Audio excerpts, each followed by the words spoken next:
So I've stopped using paper towels in my kitchen, and I have done for probably about 2 years now. So because they can't be recycled, they're made of very, very small fibres and they can't actually be recycled. So what do I use instead? So I've got, so I think we're all probably familiar with these hand towels. Well, when they get to a point where they're at, doesn't matter how many times you clean them, they're just a little bit grubby. What you can do is cut them up into quarters and just stitch the ends, and then you could just use that as paper towels. And because it's obviously a towel, you can put it in the wash once you've got a full load, with hand towels or anything like that. And this is brilliant because I clean a surface. I've got a little tub next to the sink. And once I've got a pile and I've got a wash load for like towels and stuff like that, I chuck them in as well. And they are brilliant, and it saves me, and it's a really good way of reusing something that you've got. Um, just because something gets a little bit tatty or something like that, I think this is definitely one of the things I really like. I mean, the stitching doesn't have to be perfect. I'm not a professional at all. I do have a sewing machine, but I really am not a professional. I mean, I've got my daughter to do this, and she's like 9 years old. So that's a really good tip. Plus, it'll save you money as well because you don't need to buy paper towels, and that's always a good thing. We've probably seen this on posters, but you know what? I'm going to mention it anyway. Light bulbs, where you can, change them to energy saving ones. They do what they say on the tin.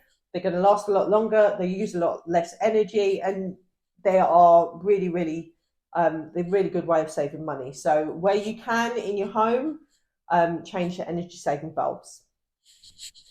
So this is something that I saw somebody else do. And I thought, well, that's actually a really good idea. So when you're, for example, when you're in the shower or you're going to, rinse your hands in the sink or something like that, and you're waiting for the warm water to come through, just get a bucket and capture the cold water, because otherwise it's just going down the sink and it's just a waste. So what you could do, I mean, what I tend to do is any water that I capture, I just go and put it in my water butt outside, and I'll end up watering the plants or something like that. So that's a really good way to save some money, is just capture it in a bucket and just water your plants or anything like that. So when it comes to when the weather starts changing, obviously it means that we need to start thinking about our energy bills and everything like that. One of the things that is a great way to keep heat in the house is check for drafts. And they tend to be sort of underneath the doors and areas like that. I've got a blog on my website that showed how I made a draft excluder from just stuff that I already had at home. I didn't actually buy anything else. It was just bits and pieces that I had lying around in the house. I used a sewing machine. Like I said, I'm not very good at using a sewing machine, but I was really impressed with it. It was my first attempt. I was really happy. So I'll pop the link below, and you can actually see how you can actually make one of your own. Whenever anybody asks me, what's your number one eco tip? What's your number one eco swap? I always mention safety razor. I absolutely love this product. Now, I started shaving my legs when I was 15, 16, something like that. And I don't even want to think about how many razors I've used. And it's probably still sitting in landfill somewhere. I don't even want to think about it. So I switched to these probably about 3, maybe 4 years ago. They were probably one of the first swaps I made. So these are, all you need to do is replace the blade inside. Now I've got a blog on my website with the benefits of using a safety razor. It's a one-off cost. So the actual razor itself is a one-off cost. The only replacement you need to buy is the internal blades. Now, if I remember rightly, I'll have to look it up, but if I remember rightly, I think a pack of 10 blades, they're probably about £2-3. Obviously, that means that in the long run, you're going to save quite a bit of money. And these, if you get a good quality safety razor, that will last a really, really long time. So this particular brand that I use, is Jungle Culture. I'll pop a link below if you're interested. They do loads of different colours.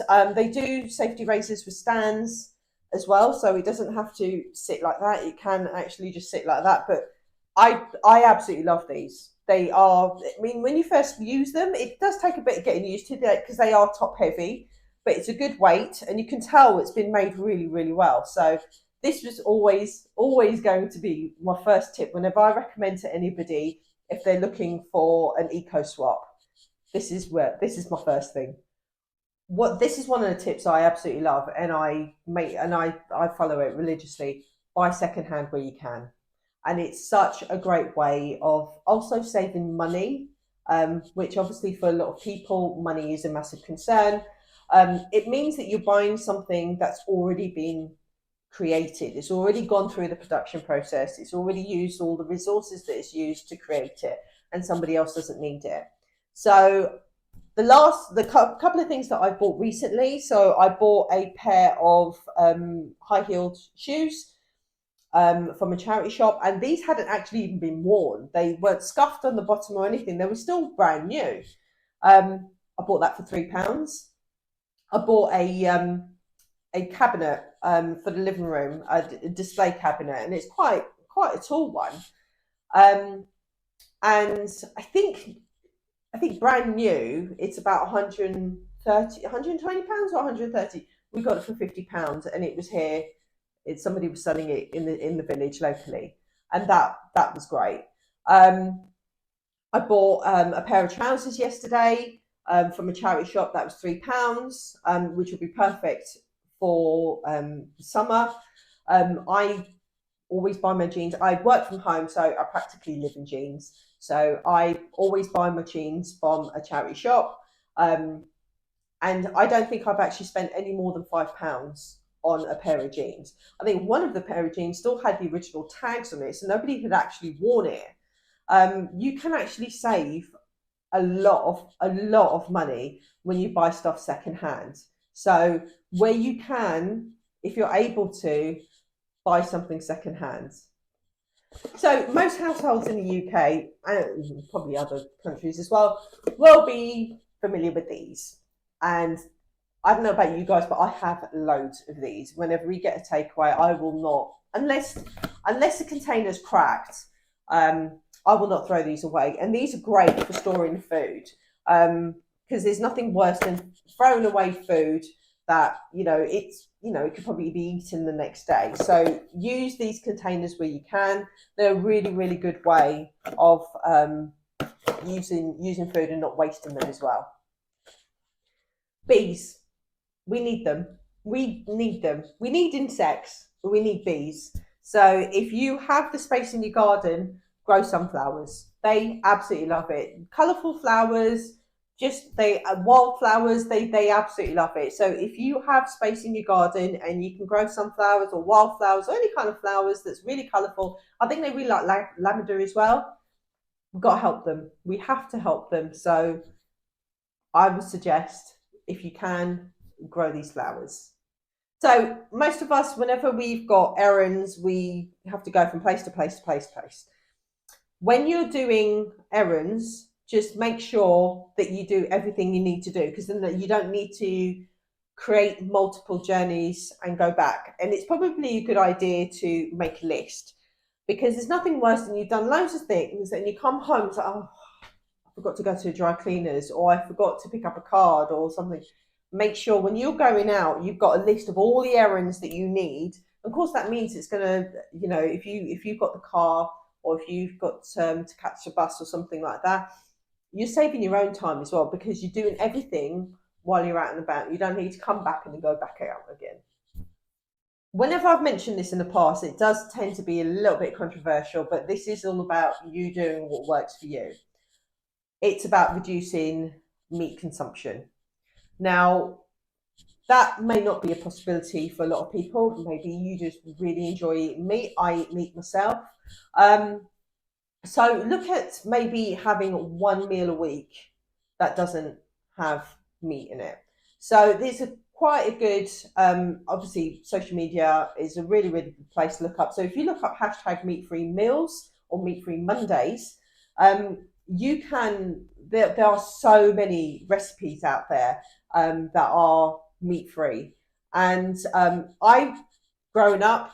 I didn't enjoy eating vegetables at all. I just didn't. I just didn't like it, and I wasn't very good at it. Now that I'm much older, now that I do the cooking, um, there are a couple of meals that we have that are meat free. I do try to aim for one, maybe two, definitely one meat free meal a week, which obviously helps to reduce our meat consumption. So where you can, if you would like to give, and plus if you'd like to give it a go, just check out Meat Free Mondays, and you'll find loads of ideas and loads of recipes if you want to get started.